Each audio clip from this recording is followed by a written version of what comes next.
Faculdade de Direito de Ribeirão Preto, da Universidade de São Paulo, tem a honra de recebê-los para o último dia do primeiro seminário de pesquisa Desenvolvimento no Estado Democrático de Direito, e deseja que todos sejam muito bem-vindos. Para concluir os trabalhos, formaremos a mesa que fará a conferência de encerramento. Para integrar a mesa na condição de presidente, convidamos a professora doutora Fabiana Cristina Severi. Professora Fabiana é coordenadora do Programa de Pós-Graduação Mestrado da Faculdade de Direito de Ribeirão Preto, USP, gestão 2018-2020, e professora do Departamento de Direito Público e do Programa de Mestrado da mesma instituição, onde também é livre docente em Direitos Humanos. Temos a honra de convidar o professor doutor Silvio Roberto Ascioli Canuto. Atualmente pró-reitor de pesquisa da Universidade de São Paulo, é membro titular da Academia Brasileira de Ciências, foi agraciado com a Ordem Nacional do Mérito Científico na classe de Comendador 2018, foi coordenador da área de Astronomia e Física 2011 e 2018 junto à CAPES e representante do CTC-ES 2015 e 2018 no Conselho Superior da CAPES. Bacharel e mestre em Física pela Universidade de Brasília e doutorado pela Universidade de Uppsala, Suécia. Foi professor titular do Departamento de Física da UFPE 1989-94, sendo desde 94 professor titular do Instituto de Física da USP. Foi professor visitante em inúmeras instituições internacionais, chefe do Departamento de Física Geral do Instituto de Física da USP, chefe do Departamento de Física da UFPE e chefe do Departamento de Física dos Materiais do IFUSP. Sua especialidade está em teoria de muitos corpos, simulação computacional e modelagem molecular, com ênfase no estudo de efeitos de solvente, em espectroscopia e reatividade de líquidos moleculares. É autor ou coautor de mais de 275 artigos publicados em revistas e capítulos de livros de circulação internacional. Temos a honra de convidar o professor doutor Caio Graco Pinheiro Dias. Doutor em Direito pela Universidade de São Paulo. Professor doutor do Departamento de Direito Público, área de Direito Internacional da Faculdade de Direito de Ribeirão Preto, USP. Também contaremos com a presença da professora doutora Maísa de Souza Ribeiro, vice-diretora desta faculdade, que está chegando. Ela está finalizando uma aula. Neste momento, passo a palavra para a senhora presidente, professora Fabiana Severi, para conduzir os trabalhos. Bom dia novamente a todas, a todos, especialmente ao professor Silvio Canuto, que recebemos agora. Esse é o momento, então, de finalização dos trabalhos, mas, sobretudo, dos trabalhos que marcam um modelo que nós precisamos avançar agora com as outras comissões, que é um modelo de trabalho em conjunto, colaborativo e planejado entre a comissão de pós-graduação e a coordenação de curso do programa de mestrado daqui e a comissão de pesquisa da unidade. E esse trabalho colaborativo, em conjunto, ele resultou no seminário, acho que o Caio tem os números mais apurados, e também sinaliza esse esforço que nós temos feito, não só para avançar a pesquisa na pós-graduação, mas avançar a pesquisa na FDRP, avançar a pesquisa dentro da universidade, produzindo, fazendo formação de profissionais, para atuarem no ensino superior, mas também produzindo ciência, produzindo conhecimento na área do direito de maneira inovadora e situada. Então, com muita alegria que nós iniciamos essa mesa, que é o encerramento de um seminário que expressa muita coisa muito importante para nós aqui na unidade. E passo para o Caio para trazer os dados do seminário.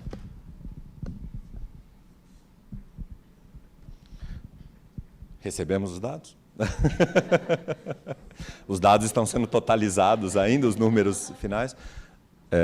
Bem, primeiro, bom dia a todos. É sempre uma satisfação chegar no final de um evento que a gente organizou, sabendo que não saiu tudo como a gente tinha planejado, mas tudo aconteceu, todas as atividades foram realizadas. Chegar ao final de 3 dias seguidos de evento é sempre cansativo e, por isso, eu agradeço a presença de todos, a presença dos professores, dos alunos do programa, dos alunos de outras instituições, dos convidados, né? Esse foi um seminário, né, que, como a Fabiana disse, ele aponta para essa necessidade de que as comissões de pós-graduação e de pesquisa atuem de maneira interligada. A comissão de pesquisa, assim como a comissão de extensão, elas não são comissões que administrem programas de formação, como é a comissão de graduação e a comissão de pós-graduação, né? A comissão de pesquisa e a comissão de extensão lidam com aspectos, né, com vertentes da atividade acadêmica que, por força constitucional, integram a missão da faculdade, né, o ensino, a pesquisa e a extensão.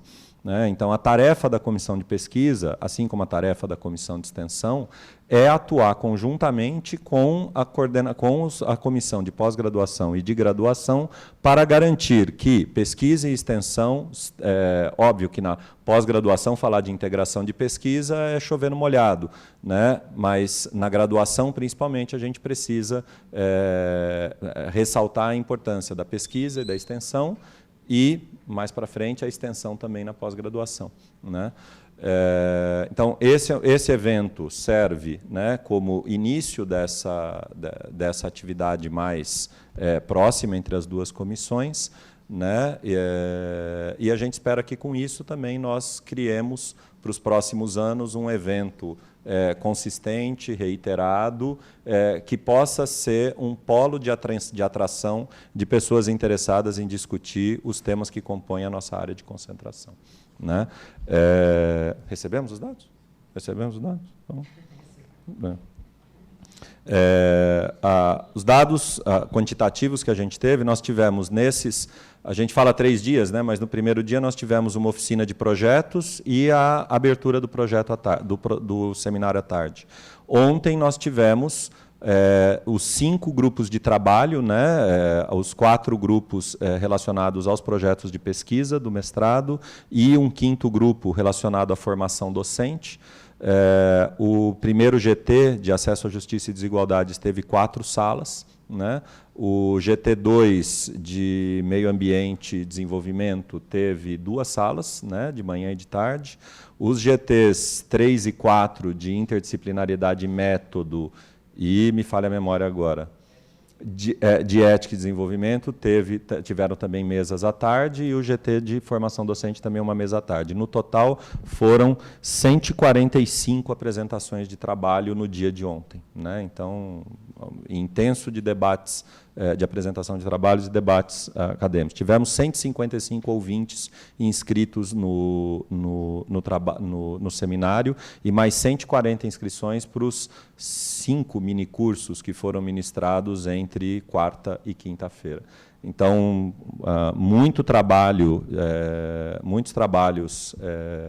apresentados, uma carga muito grande de trabalho, para a qual, de novo, eu agradeço a participação dos professores dos grupos de pesquisa, que coordenaram os grupos de trabalho, a participação dos convidados, que nos ajudaram a garantir o alto nível de discussão acadêmica em relação aos trabalhos. Agradeço aos ministrantes dos minicursos também, né? E já deixo o convite para que vocês participem, né, do nosso 2º seminário de pesquisa em 2020, né, que a tarefa nossa agora é já começar desde já a planejar, né? E como se trata de uma atividade que articulou tanto a pós-graduação quanto a pesquisa, o nosso congresso, nosso seminário, começou com a palestra do professor Gilberto Carlotti, o pró-reitor de pós-graduação da faculdade, e nós temos a honra de receber o professor Silvio Canuto, pró-reitor de pesquisa, para fazer o encerramento desse trabalho, né? Para que a gente possa ter um panorama um pouco da pesquisa de como está na Universidade de São Paulo a atividade de pesquisa. Então, obrigado, professor, seja bem-vindo, né? Seja a primeira, muitas vezes, que o senhor retorne aqui nesse seminário. Isso. Obrigado. Obrigado, cara. Bom dia. Satisfação muito grande estar aqui. Eu talvez não devesse dizer isso, mas eu vou dizer. Eu falei para o Caio várias vezes, quando é que você vai me convidar, Caio? Ele... Parece que finalmente ele me convidou. Queria agradecer a apresentação que ela fez, quase não me reconheci. Sabia que era tudo isso. Você está me convidando para o programa. Queria agradecer muito a Fabiana também. Antecipando também, queria saudar a professora Maísa, que eu sempre tenho um contato, a gente tem essa reunião dos dirigentes, né, 2 vezes por ano, às vezes 3, está sempre presente. E queria agradecer ao Caio pelo convite, mas também pelo fato de que ele, como, né, o presidente da comissão de pesquisa, tem tido uma atuação, obviamente, no Conselho, uma atuação muito importante. Então, várias coisas que nós passamos no Conselho de Pesquisa têm tido participação e as observações que ele normalmente faz, de forma que eu agradeço ao Caio e agradeço também, obviamente, de maneira indireta, né, a Faculdade de Direito por ter o Caio lá conosco. Eu sinto uma satisfação muito grande estar aqui, como eu disse.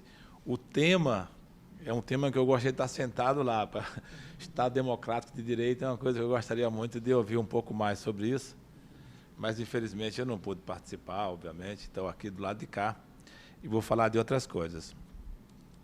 A pesquisa da Universidade de São Paulo, de uma maneira geral, eu diria, vai bem, obrigado, mas certamente tem muita coisa que poderia melhorar, e eu não falo somente da questão de qualidade, etc., mas também de novos temas, e eu vou tentar falar um pouco sobre isso. Eu acho que antes de eu mencionar alguma coisa, eu queria também chamar a atenção de vocês do fato de que nós estamos numa situação muito delicada no país como um todo, né? A situação de apoio à pesquisa e à pós-graduação não está muito claro quais são os projetos que estão vindo aí. Por outro lado, estão aparecendo diversas transformações que nos preocupam muito, sem a gente saber que modelo será colocado como alternativa. Além da situação nacional, que as pessoas às vezes não entendem, o fato de que a Universidade de São Paulo, por ser uma universidade estadual, ela parece que está incólume das vicissitudes federais, o que não é verdade. O Carlotto deve ter mencionado aqui toda essa questão de bolsas e etc., da mesma forma, pesquisa, né? Os INCTs têm bolsas da CAPES, uma série de coisas, de forma que tem sido um momento também muito vibrante, digamos assim. Além disso, como vocês sabem, a Universidade de São Paulo está passando por uma CPI, né, junto com as outras estaduais paulistas, e eu fui uma das pessoas que foi convocado para a CPI. Então, eu não sabia muito bem o que eu ia dizer, porque se a preocupação deles era as 2 primeiras são colocadas, não sabia muito bem que eu poderia contribuir. Então, fui lá e falei sobre pesquisa. Então, eu achei, do meu ponto de vista, pelo menos, eu achei que foi muito bom falar sobre pesquisa. Então, eu queria só mencionar 3 aspectos que aconteceram na CPI, depois eu falo um pouco mais das coisas que eu estou mais diretamente relacionado no escritório da Pró-Reitoria. A primeira coisa foi que eu comecei exatamente com esse slide que está colocado aí, e eu chamei, então, a atenção dos senhores deputados e presentes, que a Universidade de São Paulo surge como uma resposta da sociedade paulista à derrota, digamos assim, armada da Revolução Constitucionalista, né? Então, em 1932, São Paulo, quando se levanta sozinho, as forças são derrotadas em menos de 3 meses. Então, a sociedade paulista percebe que, para ser um Estado forte, ela precisa ter uma universidade forte. E chama a atenção, então, fiz isso, questão de chamar a atenção, que o símbolo da universidade é vencerás pela ciência. Portanto, deixar muito claro que é através do conhecimento e do desenvolvimento científico e conhecimento de maneira geral que nós vamos progredir, e que foi isso que levou o Estado de São Paulo a ser o Estado tão forte quanto ele é. Um segundo aspecto que eu tentei chamar a atenção foi a importância de algumas pesquisas que são realizadas em São Paulo, porque eles têm a ideia de que você faz pesquisa científica uma coisa completamente desengajada. Então, por exemplo, o MIT, né, que é o Massachusetts Institute of Technology, é um dos mais importantes institutos de tecnologia do mundo. O MIT está sempre nos primeiros lugares do ranking. No MIT, os cursos de ciências sociais, alguns são obrigatórios. Ou seja, você vai ser uma pessoa que vai desenvolver tecnologia e o curso de ciências sociais é obrigatório. E não é de estranhar esse fato, porque você não faz ciência e tecnologia para colocar na parede da sua casa, você coloca na sociedade. Então, você tem que entender os impactos das coisas que estão acontecendo. E nós vivemos cotidianamente diversos impactos, né, relacionados até com a forma de relacionamento que a gente tem hoje devido aos meios de comunicação, etc., etc. Então, esse é um segundo aspecto que é importante, que é uma grande ilusão pensar que a ciência hoje ela é ainda monotemática. Quer dizer, você tem um problema de física, eu sou físico, você acha que vai fazer tudo. Não, não faz. A sociedade, quando coloca um problema, ela coloca um problema que é conectado com diversas áreas, e, portanto, você não tem como resolver com uma única temática.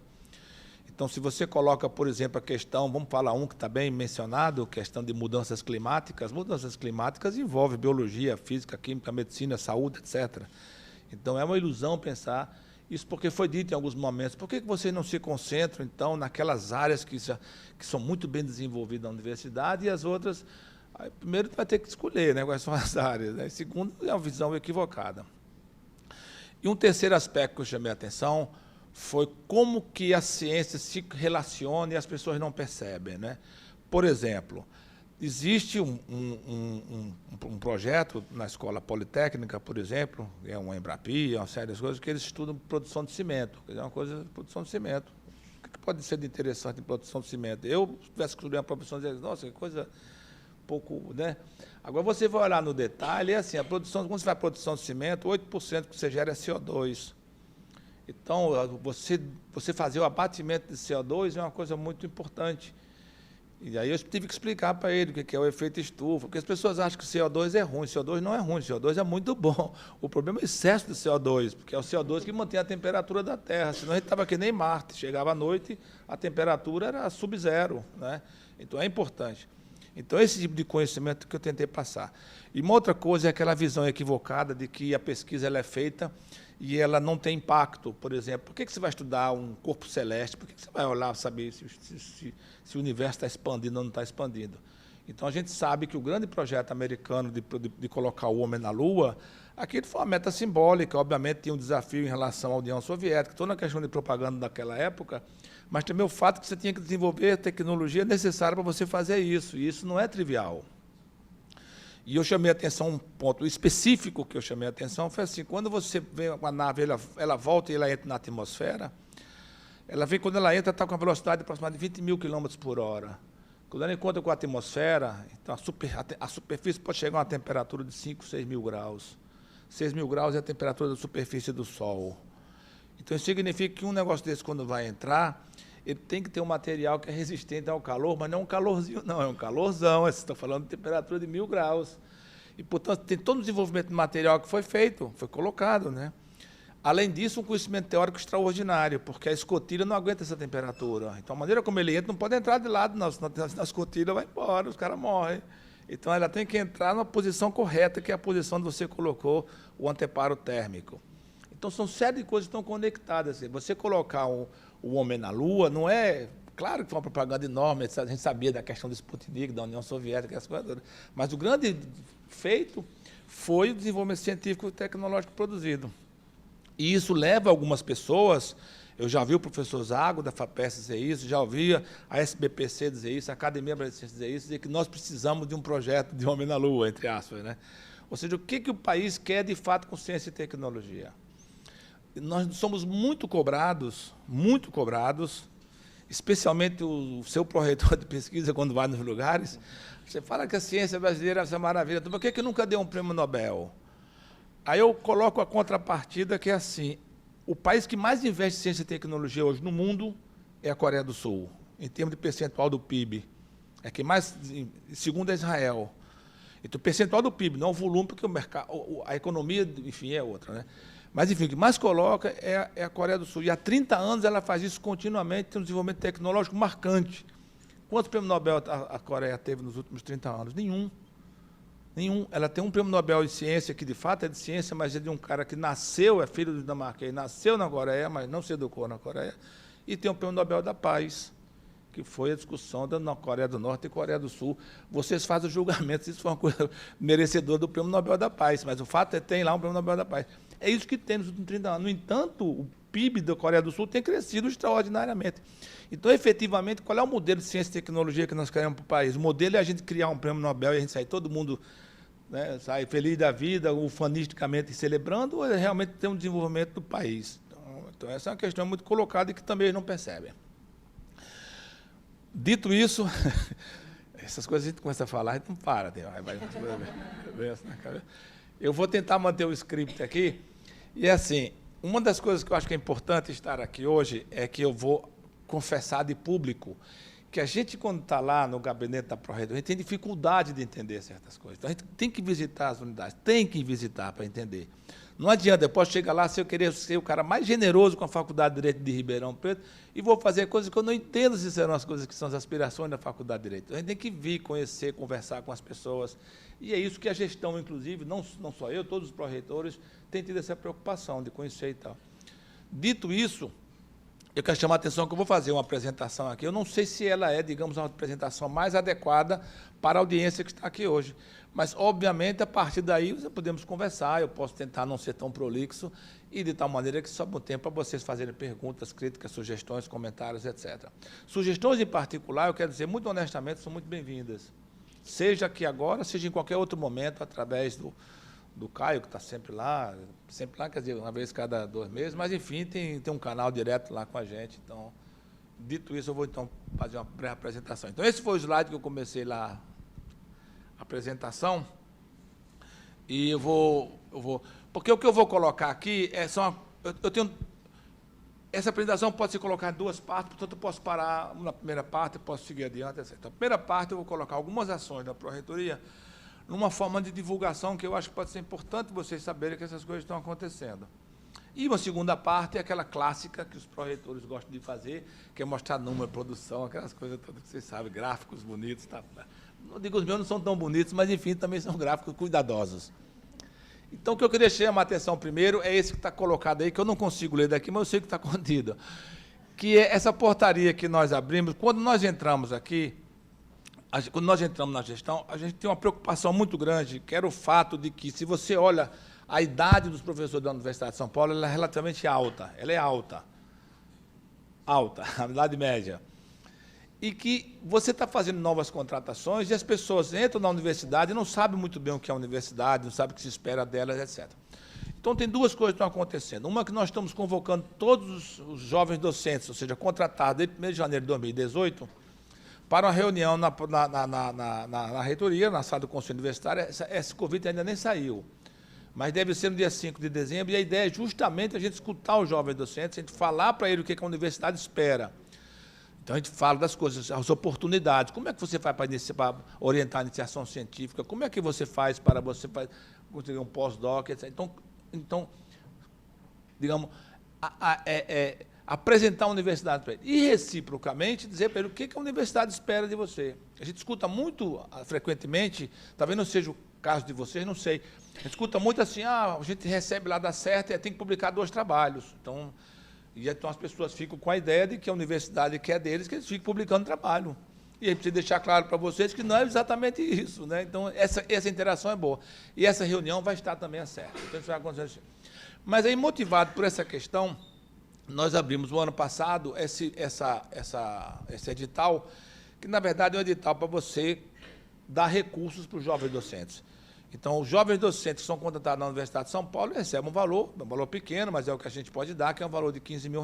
Ele manda um projeto de pesquisa que é uma página, e esse projeto tem 2 propósitos, não vamos julgar. Imagina, chega um projeto seu e eu vou dizer para vocês, esse projeto aqui é bom, então eu vou ter que pedir para o Caio, vou pedir para alguém. Mas o mais importante não é isso, o mais importante é a gente saber o que você está fazendo, o que você quer fazer da universidade. Isso é um documento importante para nós. E a gente concede então, esses R$15 mil. Fizemos isso o ano passado, conseguimos retroagir até 2016, que era o que o orçamento pediu. Esse ano já não é mais, porque já assumimos que... Então, é a partir dos recém-doutores. Aí, por que eu coloco e chamo a atenção disso? Porque o número de pessoas, isso se encerra no dia 11, portanto, sexta-feira que vem. O número de aplicações é metade do que nós esperamos. Nós temos o levantamento dos jovens docentes, a gente pega um DRH e fala quem foram os novos contratados. Tantos. Então, a gente sabe lá a quantos são. Aí, hoje, no caminho do carro, eu digo, quantos já? Metade. Então, tem alguma coisa que não está... Ou a pessoa não quer um recurso para montar o seu laboratório, ou o que seja, ou não está sabendo, tem alguma coisa que... Então, por favor, tem uma semana, peçam, a gente está com o dinheiro lá para dar para quem for novo docente. No mesmo espírito, esse aqui é mais ligado à pós-doc, foi criado esse PARTE. Por que foi criado o programa PARTE? Porque também, quando nós entramos, a gente tinha que fazer a discussão da resolução do pós-doc. Então, a resolução do pós-doc ela é feita pela Pró-Reitoria de Pesquisa. Tem algumas questões que não são da Pró-Reitoria de Pesquisa. Uma reivindicação dos pós-doc, por exemplo, é acesso ao hospital universitário. Isso não somos nós que fazemos. Mas, enfim. Então, uma das coisas da questão do pós-doc, tem duas questões que era reclamável que o pós-doc era limitado a 7 anos, depois de 7 anos é mais considerado pós-doc. Fizemos longas discussões, até entender de fato o que era, por que tinha esse negócio de tiramos 7 anos. Não existe mais. Então, pós-doc é pós-doc. Mas existia uma expectativa dos pós-doc que eles queriam dar aula. Veja que coisa interessante. Ele, pós-doc, ele quer dar aula. Espontaneamente, eles querem dar aula. O que acontece é que a Procuradoria não recomenda, na verdade, ela barra. Porque diz que isso pode criar problemas trabalhistas. Então, o pós-doc ele pode dar aula de exercício, ele pode dar aula de laboratório, ele pode auxiliar, mas ele não pode ser responsável. Por que ele não pode ser responsável? Não, porque aí ele vira como se fosse, né, cria um vínculo como se ele fosse professor e tal. Ah, é isso? Então ficam pensando, chega uma conclusão, então vamos fazer professor mesmo, então vamos fazer, vai ser professor então, pronto. Então essa é a ideia da parte. Então parte significa que você contrata ele, o pós-doc, como docente temporário, portanto não tem nenhum problema trabalhista, ao contrário, ele tem até direito a vale-refeição, os direitos, não mais, só que é um contrato temporário, e isso está aberto e encerra segunda-feira, dia 7. Então, isso vai ser um problema. Problema que eu digo do nosso lado, porque nós temos esse número redondo, temos 2.400 pós-doc. 2.360, a última vez que a gente fez o levantamento. E nós temos 250 vagas. Então vai ser uma encrenca. Mas tudo bem, vamos fazer. Só quero chamar a atenção também que as inscrições se encerram no dia 7, e você diz assim, olha, você tem 2.000 e 2.400 pós-doc. Neste caso, nós limitamos os 7 anos, não pode ser mais de 7 anos. E a razão é simples, porque a justificativa dos 7 anos era que tem gente que vem de fora, tem vindo da Universidade Federal de algum lugar, e a universidade só libera, por exemplo, se ele for pós-doc. Não é o espírito pós-doc, mas, enfim, é assim. E nós não vamos perder isso, as pessoas queriam. Bom, então, tem razão. Mas aqui não, aqui é justamente você dar a experiência docente para ele. Então, você tem que pegar o jovem. E, portanto, ele é limitado de 7 anos. Então, 2.400 nós estimamos, a gente sabe quantos são, um pouco menos de 2.000. É um programa interessante, todos os pós-docs elogiaram bastante, então nós temos assim, ó, a encrenca vai ser alguma coisa aí como 1.400, 1.500 pessoas. Mas o número, até o momento, está aquém disso. Nos preocupa por duas razões. Primeiro, eu suponho que todos eles estão sabendo, mas me preocupa é o seguinte, como o último dia é o dia 7, você sabe como é que o sistema vai ficar, né? Chegar no dia 7, vai ter uma quantidade enorme de pessoas que querem entrar no sistema, não sei se o sistema aguenta. Então, se você for um desses casos, por favor, se inscreva hoje. O sistema está bem. Então, esse é o outro que está andando, posso responder perguntas mais adiante, se vocês tiverem interesse. Finalmente, tem esse aqui de inteligência artificial, e esse é interessante, porque eu vou falar aqui, e esse é a Faculdade de Direito, eu não lembro se Ribeirão Preto participou, mas a Faculdade de Direito, certamente, pessoas de Direito participaram. Qual que é a ideia? O mundo inteiro está passando por transformação, grandes dados, aquelas coisas todas, machine learning e tal. E a USP faz o quê? Aí, o que a USP faz? Pois é, não sei. Tem gente trabalhando. Eu sei que tem gente. Na Poli tem um fulano, na Poli tem não sei o quê, mas quem está trabalhando? Então, nós fizemos um edital com um propósito duplo. Primeiro, incentivar, chamar, olha, nós estamos prestando atenção na área de inteligência artificial. E segundo, prospectar. Então, nós pegamos um certo valor de recurso, que foi 1 milhão, isso não é orçamento da Pró-Reitoria, porque a gente não consegue mandar, mas a gente tem que vai lá no reitor e vice-reitor, falou, esse projeto aqui, esse programa tem que sair e tal, então a gente consegue. Então, nós lançamos um edital que era 1 milhão, e no final demos 1,5 milhão. Portanto, tem um aumento de 50%. Então, lançamos o projeto que era assim, vamos ver, as pessoas vão aparecer. Então, lançamos, de fato, as pessoas apareceram. Então, eu esperava que ia ter 30, 35, imaginei, não, a USP não, deve chegar uns 40, a USP Aí deu 112. Então, você veja que é um negócio assim, marcante. Então, nós recebemos 112 projetos, 109 docentes e 33 unidades. Quando eu digo unidade ali, envolve também os museus, os institutos especializados, portanto, 33 e 52. Mas, de qualquer maneira, não é uma coisa que está centrada na Politécnica, na Física, na computação. Não, tinha Faculdade de Direito, Faculdade de Filosofia, todas 33 unidades. Então, nós fizemos a avaliação, todos os pareceres foram feitos por gente de fora, portanto, não da USP. E, feito isso, nós tivemos o prazer de, primeiro, ver que os projetos eram bons, como eu disse, demos até 50% a mais, mas nós passamos a ter um mapa agora das pessoas que estão trabalhando na área de inteligência artificial. Na sequência, a FAPESP lançou esse programa, que é o CPE, que eles chamam, né, que é o Centro de Pesquisa em Engenharia. Esse engenharia não é um nome bom, porque a ideia de engenharia mas não é engenharia no sentido limitado da palavra, né? Enfim, Então, tem esse projeto que tinha lá do CPE, então fizemos uma reunião com o pessoal todo, olha, tem esse edital, vamos participar e etc. E a ideia, portanto, é a gente fazer um centro de inteligência artificial na Universidade de São Paulo. Então, nós submetemos, fizemos uma organização muito boa. A Pró-Reitoria não pode submeter projetos dessa natureza para a FAPESP. Então, a gente só coordena, foi toda a coordenação feita na Pró-Reitoria. O coordenador foi o Fábio Cosman, da Escola Politécnica. E tem gente de várias unidades que nós fizemos, e isso demorou, e, para nossa satisfação, é um só que é aprovado, né? Só um que é aprovado. Então, isso foi aprovado. Agora, segunda-feira, nós ficamos sabendo que estava aprovado. Isso aqui é só distribuição para você ver, mas não dá para enxergar, talvez, para você ver a distribuição de quem participou do edital. Tem um... Porque, claro, tudo que envolve dados, né, muitos dados, isso tá dentro. Então, aí agora saiu o resultado, mas deixa eu falar um pouco antes. Nós fizemos essa articulação, então isso é característica desse projeto da FAPESP, tem que ter um coordenador de transferência tecnológica, você tem um coordenador de difusão, tem que ter um gestor, etc. Então, ele chegou nesse montante que está aí. Você tem 53 pesquisadores, você tem, né, 14 unidades da USP envolvidas, por que não sendo 33, por que 14? Porque o tema do edital que era colocado limitava em algumas coisas, então algumas áreas não podiam participar. E isso nos dá, inclusive, mais força para dizer que isso aqui é apenas o começo de realmente estabelecer um centro de inteligência artificial, porque nós temos 14 unidades, sabemos que tem 33, e, portanto, tem várias pessoas que estão excluídas aí, e, portanto, a ideia é prosseguir, mas a partir dessa semente, que é esse projeto que foi aprovado segunda-feira, e ele teve... Bom, isso aí é o Jornal da USP, cria centro de pesquisa na área de inteligência artificial, saiu essa matéria, menciona essa questão de que ele começa lá na Pró-Reitoria, e saiu também em outros lugares, saiu na época, vista a época, negócio. Então, Brasil já está legal, o Brasil terá centro avançado de inteligência artificial e tal, e aí faz mil elogios, e é o primeiro do Brasil, a USP lidera, a gente fica... Ele não sabe que está elogiando também a gente, então a gente fica meio próximo assim, mas, enfim, o fato é que foi interessante.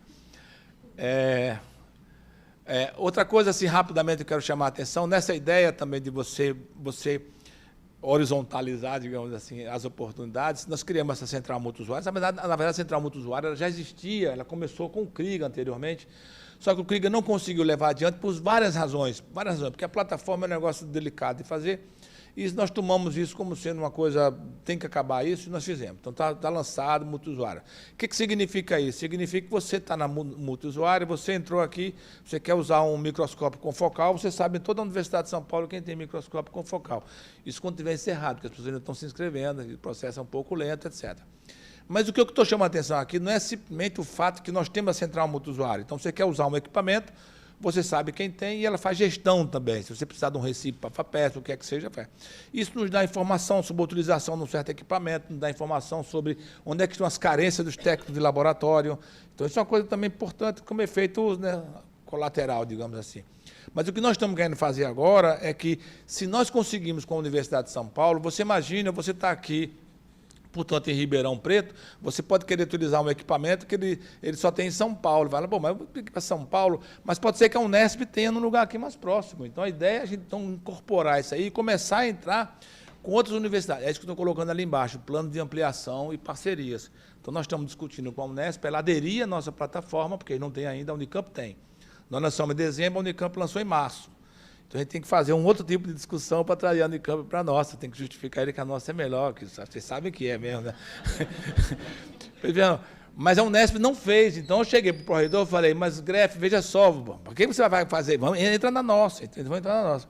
A partir daí, você tem o IPEM, você tem o IPT, você tem a Unifesp, são pessoas que estão também em negociação com a gente. Então, se a gente conseguir, significa que você vai ter, pelo menos aqui no Estado de São Paulo, que é a nossa ambição, você ter essa disponibilidade dos equipamentos de forma que você pode utilizar e fica uma coisa, não é tão sonhador, porque a Inglaterra tem isso para o país inteiro. Então, na Inglaterra, a central de multiusuário é para o país inteiro. Então, é factível. Outra coisa, como eu comecei falando da questão de que a idade é relativamente alta, e que você também verifica, eu acho isso como sendo um problema, mas, enfim, não sei como é que a FAPESP vê. Quando você olha, os grandes projetos que são colocados na FAPESP, em geral, são pesquisadores que já estão no estágio da carreira bastante avançados. Né? Então, são aqueles que já ganharam NCT, aí ele ganha também CEPID, aí ele ganha porque... montou uma estrutura de funcionamento de pesquisa muito boa e, basicamente, pessoas. A questão é o seguinte, então você é um cara que é jovem e como é que você, qual é o espaço que abre para você? Número 1. Número 2, a universidade tem que ter, qualquer universidade tem que ter um processo contínuo de formação de liderança. As pessoas vão se aposentando, vão ficando velhas, vão morrendo, sei lá o quê. E você tem que ter gente nova aparecendo. Então, motivado, eu sei que isso é uma coisa ainda tímida, mas é uma coisa que nessa direção. Então, a gente criou esse prêmio Excelência para nova liderança em pesquisa. Então, tem 2 características importantes. A primeira é que tem que ter o máximo de 40 anos. Então, nova liderança para nós é 40 anos. Não sei se isso é bom, mas, enfim, é um padrão mais ou menos internacional, 40 anos. Mas a segunda coisa é que a gente precisa se libertar da bibliometria, né? Os índices bibliométricos. Então, eu publiquei numa revista em fator H 17. Você publicou na fator H 13, então eu sou melhor do que você. Isso não faz o menor sentido. O seu impacto é o seu, o da revista é o da revista. Isso não tem nada a ver. A outra coisa é fator H. E nós foram criando os que são compreensíveis. Porque você tem que fazer avaliação do programa de pós-graduação. Você pensa bem, eu fui da física, então vou dar o exemplo da física, mas não por nenhuma arrogância, porque é o que eu conheço. Então, você tem na física, tem 60 programas de pós-graduação, que não é muito, publica 16 mil artigos, e você vai fazer o quê com aquele que você faz? Então, eu brinco que é assim, se você tiver poucos casos, a gente diz, é física clássica, mas se tiver muitos, não dá para você acompanhar o movimento de cada partícula, se você tiver um molde de partículas, então você cria a termodinâmica. Termodinâmica, você pega as quantidades macroscópicas, você não precisa ver o detalhe microscópico. Então, isso que a CAPES fez ao longo do processo de uma maneira muito bem-sucedida, eu acho. Então, ela criou esses indicadores. Que se você fizer esse indicador, você pega o UFRJ, eu fiz esse exemplo, pega o UFRJ em física, você pega todas as revistas Science que publicaram, que é o Creme de la Creme, né? Você tira toda isso, a avaliação não muda, porque você está falando de números enormes de pessoas. Se eu fizer uma avaliação num concurso, pegar um candidato, tirar a revista Science dele, é uma catástrofe para ele. Então, a coisa é uma escala pequena, outra coisa é uma escala grande. Então, o que nós queríamos era começar a olhar as coisas como sendo, de fato, qualidade. Qualidade. E não tem jeito. Qualidade, se você assume a qualidade, porque eu posso dizer, não dei a bolsa para você, porque o seu fator H é 17, eu penso aqui que tem fator H 14, você está protegido. Mas isso não quer dizer nada, não quer dizer que o 14 é melhor do que o 17 ou vice-versa. Então, é um fator de qualidade. Só que a qualidade ela implica responsabilidade, você vai ter que dizer e assumir. Então, é isso que está colocado aí. Então, o edital, quando ele sai, tem algumas coisas sublinhadas ali, que você vê claramente no edital que a seleção é alcance científico, não se tratando, portanto, de uma avaliação curricular. Então, isso aqui não é uma Olimpíada de currículos, isso aqui é a contribuição que a pessoa deu, uma contribuição que seja expressiva, que a comunidade e a área dele entendem como sendo uma coisa importante. Você vê em vários lugares, pesquisas originais de impacto, vão se sobrepor a eventuais indicadores curriculares, e o último lá, ainda que tenham correlação ainda que não tenham correlação com indicadores bibliométricos. Então, assim, foram selecionados, não dá para comparar uma área com a outra, foram premiados 8 pessoas das grandes áreas. Só para a sua informação, a gente fala docentes até 40 anos. A ideia que eu estou dizendo é que a idade média da universidade é alta, porque se você olhar, a universidade tem hoje 5.800, 5.900 docentes, abaixo de 40 anos você tem 692. Então, 11, 12% dos docentes da USP têm menos de 40 anos. A idade média é alta. Eu sei o número que eu não quero dizer, porque você pode estar acima, abaixo, vai achar que eu estou lhe xingando. Então, prefiro não dizer. Mas, está vendo aí? Então, você tem essa contribuição, você tem 37 pessoas que se inscreveram, isso aqui foi, então nós selecionamos todo mundo de fora, de novo, então são 24 pesquisadores, envolvendo todas as universidades, envolvendo todas as universidades de fora.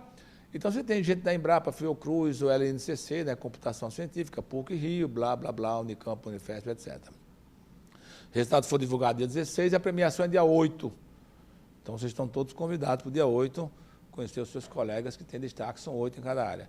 E, de novo, quer dizer, a premiação, como você vê, ele vai ganhar a premiação por uma ação científica, um alcance, trabalho. Então, você veja, por exemplo, se eu conseguir ler ali, primeiro, por que ele está ganhando? Não é porque o fator de H dele é 32 e o meu é só 17. Não, ele está ganhando por sua singular contribuição para o desenvolvimento e consolidação do campo da filosofia na música, no panorama acadêmico brasileiro. Então, tem uma comissão que achou que o trabalho dele era importante e, por isso, aí concede o prêmio. Então, dia 8, estão todos convidados.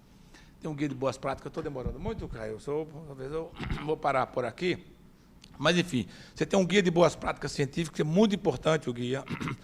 Você tem pessoas que não entendem muito bem a importância das comissões de ética, você tem alunos que não sabem que você não pode copiar um trecho de um artigo, você vai escrever um artigo em inglês, você tem dificuldade, você pega, essa frase aqui é tão legal, você bota no seu e inocentemente, acontece, inocentemente você está fazendo um plágio e não se dá conta. Né? Você pega o trabalho do aluno, aconteceu comigo várias vezes, você começa a ler, vem aquele inglês que você espera que venha dele mesmo, de repente fica suave que nem uma avenida, assim, você fala, não dá, cara. Você bota no Google, você vê onde é que vem. Então, não pode. Então, a ideia desse guia de boas práticas não como é que eu diria? É você educar as pessoas, é prevenir. Se você não pode fazer. Então, tem coisa que a gente fala, olha, é recomendado que você não faça. E tem coisa que diz, você não pode fazer isso. O que é recomendado? Uma revista vem para você, pede para você seu parecer de um artigo, e a pessoa que você conhece, você pode ter um bias aí qualquer, então, se você acha que tem, não é recomendado. Mas se você fizer, também não tem... Ninguém vai lhe punir por causa disso. Agora, se você copiar, sim. Se você falsificar resultado, sim. Se você inventar resultado, sim. Então, isso não pode. Que é o lado que está colocado aqui. O lado esquerdo fala dessa questão. É só como exemplo. Isso é um livrinho que tem, sei lá, quantas páginas. E ele tem que ser sucinto também, porque senão ninguém lê, né? A FAPESP tem um de boas práticas que ninguém lê. Então, a ideia aqui é ser um guia, é rápido, rasteiro, rápido.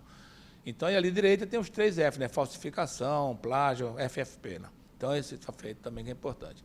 Agora, para vocês saberem, tem o Cicusp, que vai acontecer, né? O Cicusp, a parte internacional, que isso também é um evento da Pró-Reitoria, mas é um evento que é anual. Então, vai ter agora, dia 5 de novembro, o Cicusp, dia 6 de novembro, no dia seguinte, tem o encontro dos pós-docs, todos eles lá no Centro de Difusão Internacional da USP. Estamos fazendo a discussão sobre Open Science. Open Science... Posso falar um pouquinho? Então, o mundo inteiro tem discutido isso e nós começamos também a discutir isso. Quer dizer, a ideia começa com uma frase interessante, que é recursos públicos, acesso público. Então, se você faz uma pesquisa, você obtém dados com recursos públicos, devia ser acesso público. Mas, efetivamente, é uma coisa que vai além disso, porque ele envolve também compartilhamento de dados, resultados, etc. Então, nós fizemos uma reunião no dia 30 de agosto entre nós, que eu digo, pessoas da USP, aí discutimos desde repositório de dados, repositório de artigos, como é que nós estamos nessa questão de você abrir a possibilidade de fazer Open Science, e agora, no dia 25 de outubro, sexta-feira, né, então nós temos uma discussão, aí tem gente que vem de fora, tem gente da Embrapa, a Embrapa está discutindo isso, tem gente da CAPES que está discutindo algumas coisas assim, então, evento. Então, a ideia de Open Science, tem várias maneiras de você ver. Se você pegar o Wikipedia, quem é aquele que... Então, o modelo de prática científica, em consonância com o desenvolvimento da cultura digital, visa a disponibilização das informações em rede. Então, como você hoje tem acesso digital, você disponibiliza. Mas é mais do que isso. Acho que o de baixo é mais interessante. É a prática na qual outros, cientistas ou não, porque você pode ter não cientistas, todo mundo pode acessar, podem colaborar e contribuir compartilhando o caderno de laboratório, dados de pesquisa e todos os resultados obtidos livremente, acessíveis sob condições de reuso. Então, você fez o seu trabalho, você publicou, você colocou os dados disponíveis. Esses dados disponíveis, se eu achar que é interessante para algum trabalho meu, eu uso. Diz a boa prática, você deve citar, evidentemente, mas eu digo que está disponível, você vai lá e usa. Então, você tem que ter repositório de dados. Nós temos um repositório de dados. Né? Enfim, aí tem as diversas vantagens que são colocadas, o símbolo desse cadeado aberto aí. E tem várias coisas, as vantagens que são colocadas em diversos aspectos. Um aspecto que é muito quente, mas não confundir ciência aberta com acesso aberto, porque o acesso se usa mais para a questão de artigo que você publica, e aí quem paga pelo artigo, então você não pagaria, a revista paga, é uma discussão enorme sobre essa questão. O Brasil está tentando montar uma opinião a partir da CAPES. Podemos elaborar, se vocês quiserem perguntar um pouco depois. E, finalmente, dizer que nós estamos também envolvidos com 2 outras coisas que são importantes, e tudo isso coisa recente, né? Uma, como vocês sabem, teve aquele processo do genoma humano, que foi feito, né, o levantamento do genoma, foi publicado em 2003, foi um negócio enorme, deu questões éticas, foi preciso o Bill Clinton dizer que isso não era patenteável, uma série de coisas. Então, foi feito. E agora está surgindo um, que é esse chamado, que você fazia o levantamento, mas da célula humana. Então, isso aí já envolve o Wellcome Trust, envolve, você vê aí, dá para ver, Karolinska Institute, que é o hospital lá de Estocolmo, que dá o Prêmio Nobel de Medicina, você tem o MIT, você tem Harvard, etc. E a ideia, então, tem uma reunião agora na Etiópia, no final desse mês, e eu estou indo lá com a ideia que você traga para São Paulo, tanto para a USP, que a USP seja digamos assim, o hub da América Latina, e nós temos feito diversas conversas não presenciais, então a ideia é a gente ir lá agora tentar trazer isso para cá. Uma outra coisa, sim, isso você sabe que a imprensa gosta dessas coisas. Então, e só para concluir, uma coisa que também nos preocupa, que essa questão, o mundo inteiro está preocupado, e cada vez mais com questões de preservação do planeta, de queimadas de várias naturezas. Eu tive a oportunidade nesse evento aí, inclusive, comer uma carne que era vegetal, e eu comi sem saber que era, sem saber. Aí o cara falou, isso aí é vegetal. Eu falei, não é. Não é, porque até a textura é igual. Não é assim, vamos lá perguntar. Vamos. Não, é vegetal. Então, são todas essas preocupações que crescem cada vez mais, e tem duas possibilidades. Você sempre tem os ativistas, de uma maneira geral, um cara que era ativista, e tem uma maneira um pouco mais racional, que é a maneira científica de você olhar as coisas. Então, tem esse evento que aconteceu em Stanford, é isso que eu comi a carne vegetal, foi 4 a 6 de setembro, e aí nós fomos com a proposta de trazer esse evento para cá. Então, esse evento aconteceu 3 vezes antes, você veja os nossos parceiros. A primeira vez que aconteceu foi em Harvard, a segunda foi em Edinburgh, e a terceira foi exatamente em Stanford. Na quarta será agora na Universidade de São Paulo, em 2021. Então, a ideia é de a gente se integrar com o mundo nas preocupações que estão ocorrendo por aí.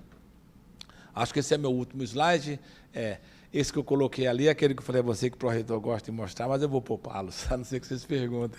Que aí tem aquelas questões, tem os dados, publicação, como sobe, eu vou poupá-los disso. Talvez seja mais interessante a gente conversar um pouco sobre essas coisas. Não sei se eu falei mais do que devia, de qualquer maneira, estou à inteira disposição para a gente conversar e, como eu disse, ouvir sugestões, as críticas, apontar os caminhos que podem se melhorar a pesquisa na Universidade de São Paulo, de maneira geral. Muito obrigado pela atenção. Muito obrigado.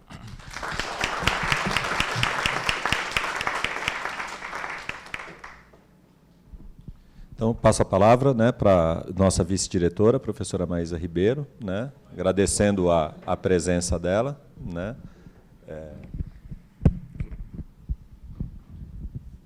Bom dia a todos. Primeiramente, minhas desculpas pelo atraso, eu estava finalizando uma aula, mas agradeço muito ao professor Canuto por ter vindo aqui para tornar ainda, valorizar mais ainda esse evento, coordenado aqui pelas equipes do professora Fabiana, do professor Caio, que eu entendo que seja muito importante para o desenvolvimento da ciência, que nesse momento é um assunto bastante chamativo, né, que as pessoas estão discutindo sobre as contribuições que a universidade pode dar, que todos nós podemos contribuir para o desenvolvimento da sociedade, sobre os aspectos econômicos, sociais e ambientais. Então, também parabenizo e agradeço vocês por estarem aqui prestigiando esse evento, e espero que ele seja o primeiro de vários, né? Principalmente com contribuições preciosas como essas que o professor Canuto acabou de nos trazer. Obrigada. Então, a gente abre a palavra, tem algumas perguntas, alguém comentários?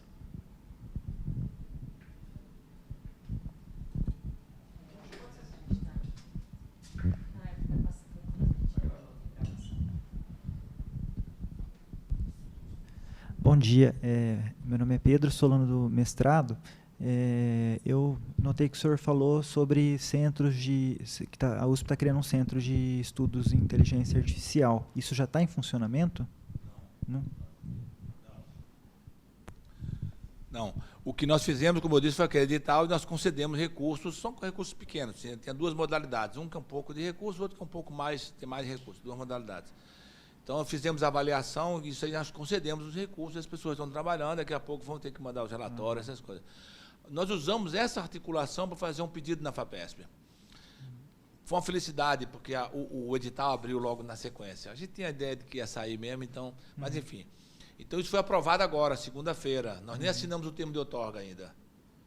Tá certo? Então, a ideia é que a gente, bom, primeiro vamos ter que montar esse centro de pesquisa como a FAPESP demanda, e como nós nos comprometemos, mas também a ideia é avançar nisso, porque o que a FAPESP coloca é parceria com a IBM, né? Esses projetos são 1 para 1, a FAPESP dá R$1, a IBM dá R$1.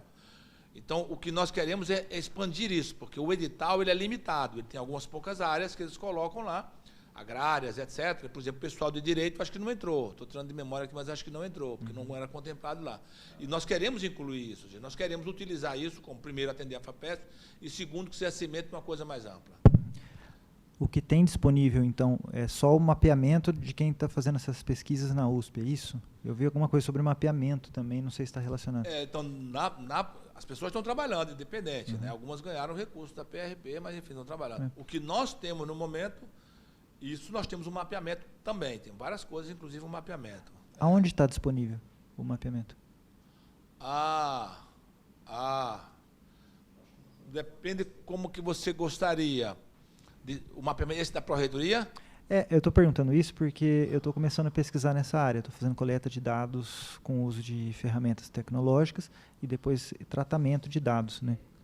No direito a gente já tem, pelo WPED, depois a gente fala, até depois eu ia conversar isso com você, porque me falaram também quando você fez a seleção que estava pesquisando sobre isso, tá, né? entendi. Não conseguimos conversar, mas a gente tem isso Tá bom, já. obrigado. Agora, se você quiser... Porque, veja só, a gente publica os vencedores, mas os projetos a gente não publica, porque é uma quantidade enorme de coisa. Mas a gente... sim, a gente sabe. Na faculdade dele teve um projeto que eu conversei com ele, um cara muito bom. O Gustavo, acho que é isso mesmo.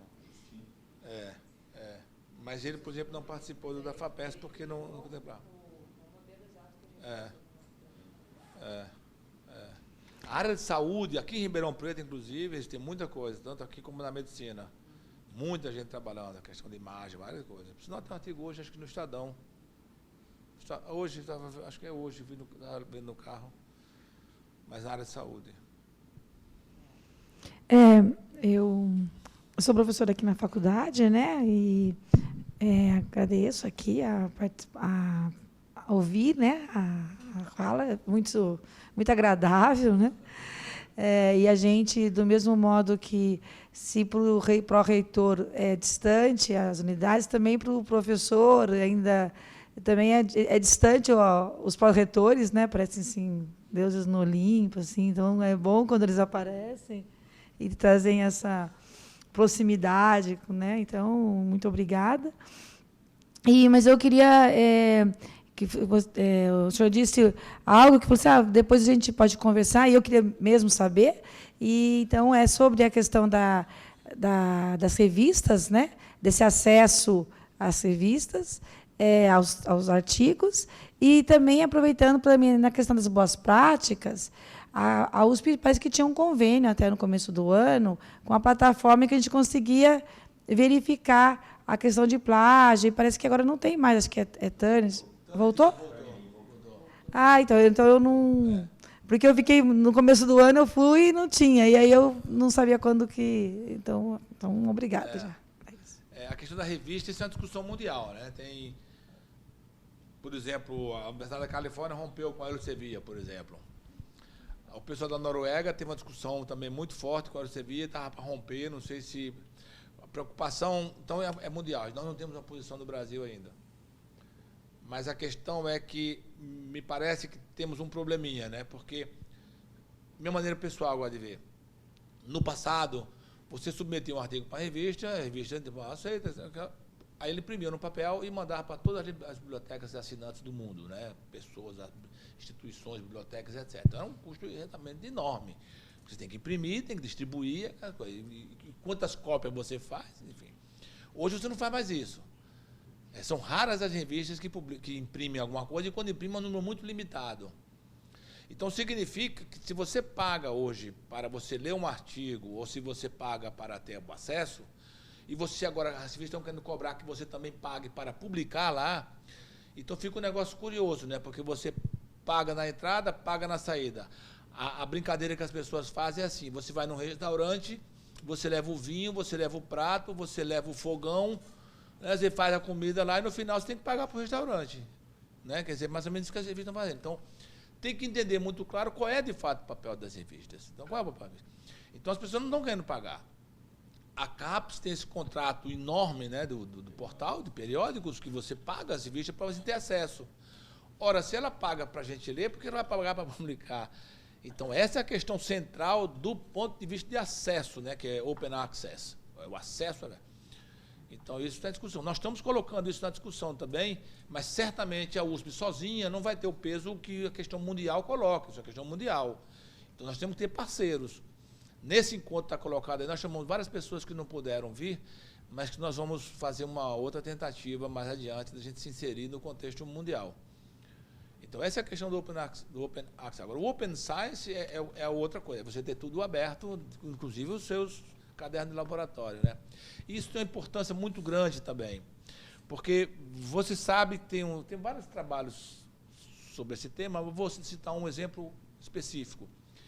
As pessoas pegaram 24 experimentos na área de psicologia, que eram experimentos considerados marcantes, e distribuíram para vários lugares no mundo para eles reproduzirem. Então, várias pessoas importantes no mundo, só 14 foram reproduzidos. 14 não foram reproduzidos. Então, cria um problema na ciência, porque você tem uma ciência que o resultado não pode ter dependência geográfica. Sei lá, então, obviamente, tem alguma coisa equivocada. E como que você afere isso? Você não tem como aferir, porque se a pessoa não lhe der os resultados, nós mostramos os resultados. Não estou dizendo de má fé. Eu digo que a pessoa pode simplesmente ter feito um procedimento equivocado, etc. Então, o fato de... Né, e o de má fé também, quer dizer, você inibe a má fé, porque se o cara tem que mostrar os resultados dele, ele vai ter que... Né? Tem um caso conhecidíssimo que aconteceu na minha área, infelizmente, na física, de um cara que era assim, um negócio assim, impressionante. O cara era uma avalanche de resultados maravilhosos. E depois se descobriu que é tudo falsificação. Falsificação. Isso em lugares, um laboratório não era um laboratório de... É importante, então tem todo um contexto que envolve essa ideia de ciência aberta. Todo, né? Vários. Esse ano nós criamos, né, formalmente o LabPad. E uma das... assim, a gente avançou bastante com o pós-doutorando, Zé de Jesus. Agora o vínculo dele acabou há 20 dias. A gente ainda está assim, como é que a gente agora faz? Com apoio também externo, né? Então vamos tentar aí captar outros pós-doutorandos, né, ainda esse semestre. Mas uma das ideias que está no projeto, como a gente faz muita pesquisa empírica, a gente coleta muitos dados, né, e assim, essa coleta ela envolve também técnicas que, no fim das contas, a gente está construindo a técnica e construindo os dados, a gente vai criar um banco de dados virtual com os dados que são relacionados às nossas pesquisas, para abrir mesmo para que outros pesquisadores eles possam não ter que refazer essa coleta, né? Tudo referenciado, enfim. Então, essa é uma das metas do laboratório agora. Mas, assim, a gente tem isso desenhado, tem né, outras políticas também, né, de ciência aberta, porém, a gente agora está esbarrando um pouco nesse gargalo de como a gente dá continuidade pelas pessoas, né, porque só o professor sem o doutorado, que aí você tem vínculos com mais continuidade, e uma expertise também, né, que não depende só da formação, que é o da graduação e do mestrado, esse é o gargalo que a gente vai tentar superar agora.